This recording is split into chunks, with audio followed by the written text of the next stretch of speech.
I think we all know how to do that. Obviously I don't. So. Okay, let's see.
So I think this is enough. This is strictly visual for me. The blade ends, the cutting edge will end up nicely here. The depth is the feeling, and as I said, we will just knock off the edges a little bit. Because the square thing will crack easier than the rounded one.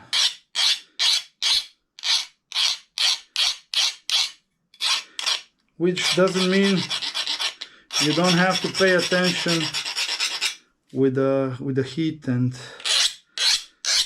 how much you heat up the steel, but that's basically it.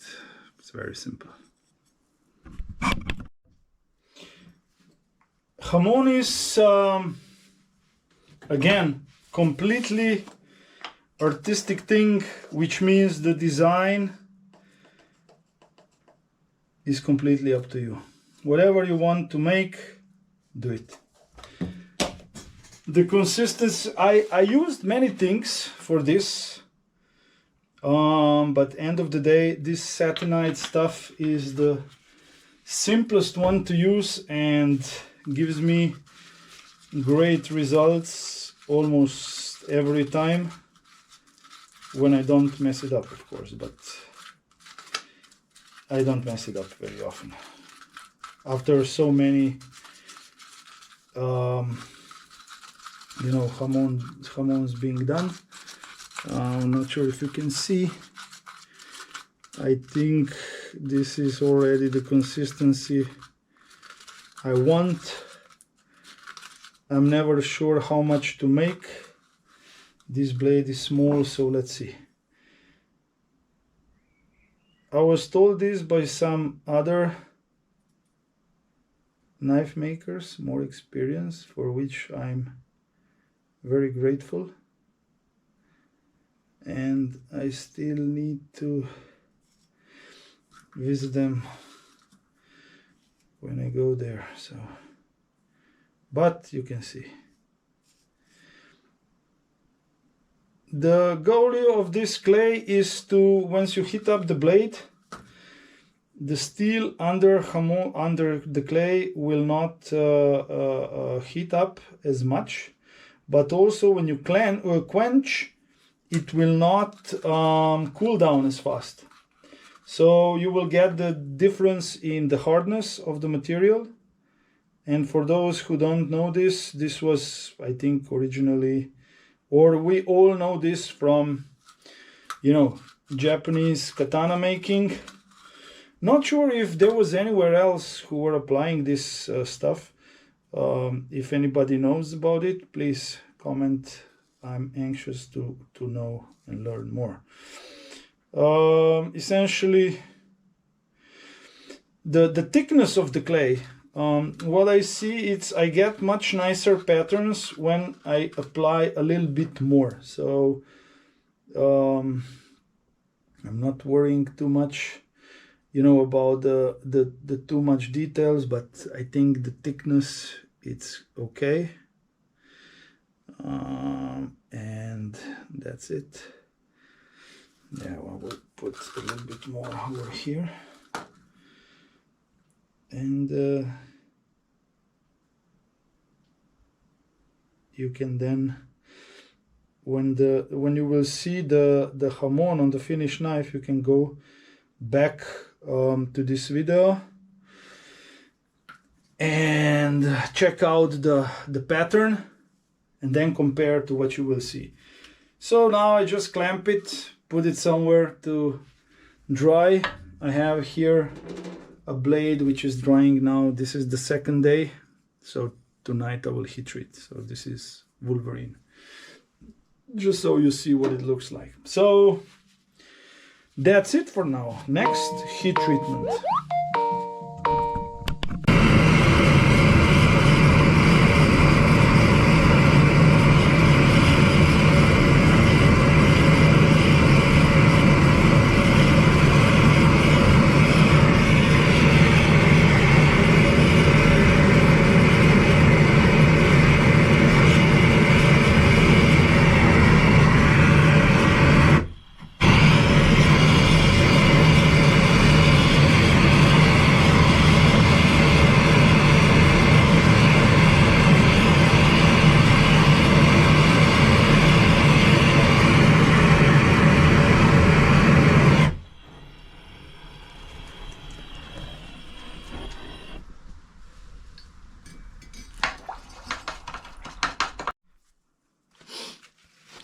So you saw the heat treatment.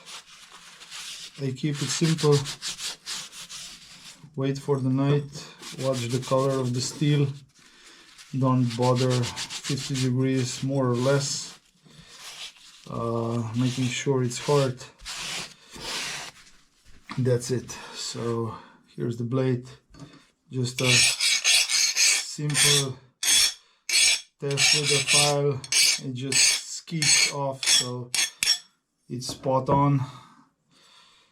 Maybe Mike can put a comment below, because he has a bunch of these knives.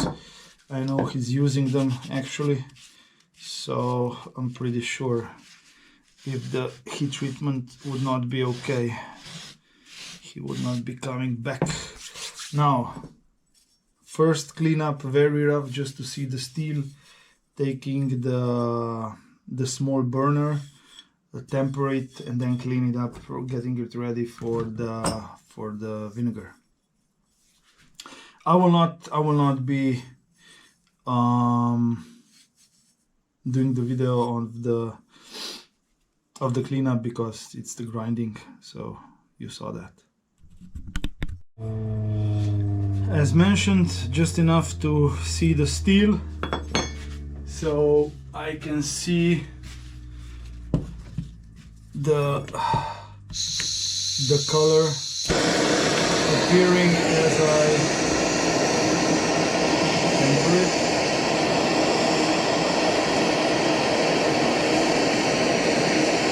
This one is very interesting if you ever do it, because you can feel the steel in your hand, how it, let's call it, works.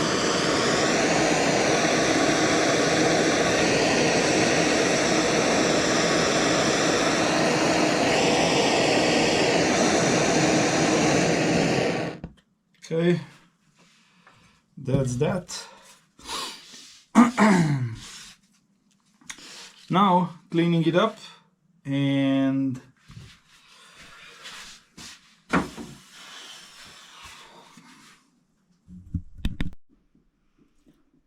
so here's the cleaned up blade up to 320. Typically I use the Scotch-Brite, but I'm experimenting a little bit with the hamon, how much it shows with the different finishes, so we will leave it at 320. Here are the scales, and here is my vinegar setup. 3 blades from earlier today. Now these I will move to the coffee, and this one will go in here. I heat it up a little bit, and that's it. I will stay in the hot vinegar over the night, and then in the morning goes into the coffee, and we will see what happens.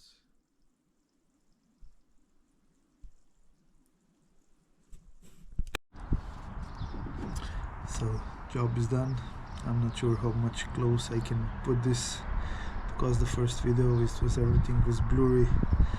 Anyway, what was not filmed was gluing, but you can imagine it's quite easy thing to do, nothing to write about.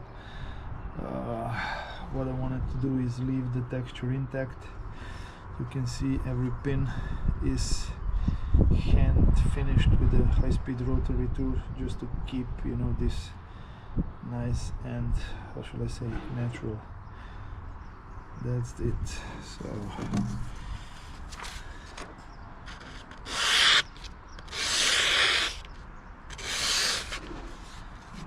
So razor sharp